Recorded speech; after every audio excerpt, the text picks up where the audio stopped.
Hugo Chavez was a complicated man. He died, of course, there are many different organizations that are talking about him today. In America, they're mainly talking about him as a populist, but a man who was corrupt, anti-democratic, and a danger to America. Well, I don't share that opinion.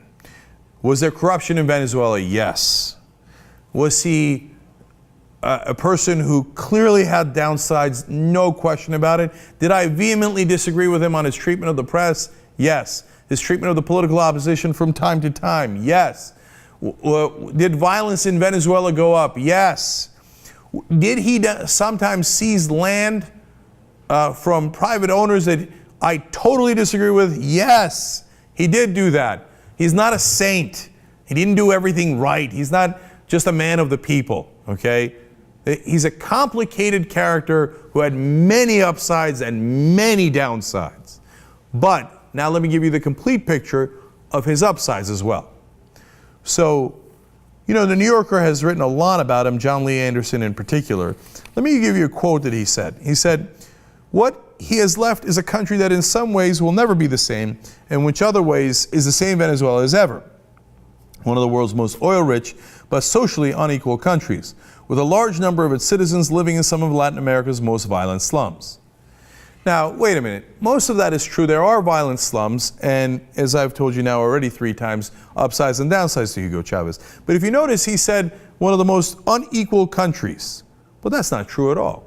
In fact, if you actually look at the numbers, Venezuela in the Americas is the second most equal country, meaning equality of income. Uruguay is number 1. Of course, you remember the president of Uruguay lives on about $700 a month, gives away 90% of his money. It's not surprising that he resides over a country or presides over a country that is incredibly equal. Venezuela comes in at number 2, though, on the scale at 8.4. Have you already noticed who's at the very bottom?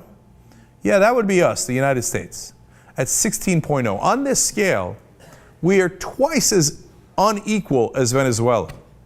So when our leaders pass away, will the New Yorker and the other publications write, "Oh, but George Bush and Barack Obama and Ronald Reagan and you name it presided over great inequality in America, devastating inequality in America. Inequality so bad, it was twice as bad as Hugo Chavez." Will they write that? Could it have something to do with the fact that Hugo Chavez thumbed his nose at America and said, I don't accept the fact that you are running an imperial country with reign over all of Latin America? Of course it has to do with that. Did it have something to do with the fact that Venezuela is oil rich? Absolutely. Well, here's an oil rich company that will not allow us to appropriate their oil.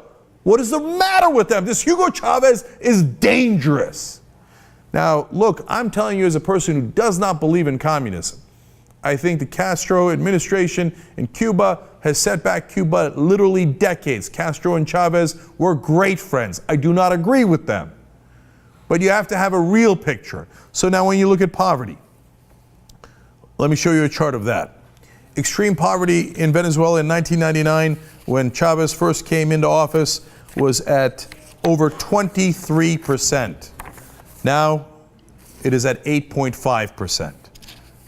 It has gone down more than double of what it once was.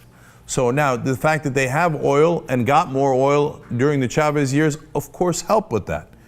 But there's a lot of countries that got oil and didn't give it to the rest of the people. So I can think of one country, for example, called the United States of America, where in some portions we just give our oil away to the oil companies. Oops, it's a loophole. Turns out in some parts of the Gulf, they don't pay us any royalties, even though it's our oil. We've forgotten that entirely because we're the United Corporations of America, and our government, of course, doesn't work for us. They work for the multinational corporations. But when Hugo Chavez wouldn't listen to the multinational corporations, well, then he had trouble, and he was a dictator, and he was a bad guy. And, you know, they're a little paranoid about America. Chavez was, and the Venezuelan government is. Why is that?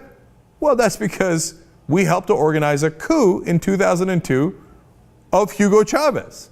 Now, if they try to do a coup of your government, and depose you of your power when you were democratically elected and put you in jail, you might be a little bitter too. Now, at the same time, again, don't just think that he's a saint. In 2005, he turns more towards socialism. Now, socialism is a complicated word. In America, it sends off alarm bells, but in reality, every government is some sort of mixed socialist and capitalist system.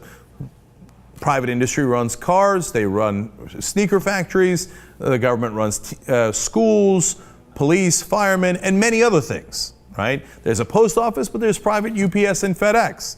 Public, private, there's a lot of that. It's a mix, right? Now, I don't believe in taking people's land, and Chavez started doing that in 2005 more and more, and it didn't work that well. And remember, his government is not the only one doing well. Now, he influences other governments in the area. In fact, he wound up influencing Bolivia, Argentina, Ecuador, Nicaragua, who have more leftist governments now. And by the way, a lot of them have more equality, as you saw. And Brazil winds up having a better mix, if you ask me. Now, why did Hugo Chavez go toward more socialism? Well, partly because of Fidel Castro and his relationship and his friendship with him, but he also told a reporter that he had read Victor Hugo's epic novel, Les Miserables. So Les Miserables led Hugo Chavez to start appropriating some private land and giving it to the poor. And he said that there should be collective farms and that those confiscated territories should be just run by the poor. That didn't work out as well as some had wanted, of course. It's not a good idea, and it's comical that you would read a book and then think, okay, I'm going to go in this direction based on Les Miserables.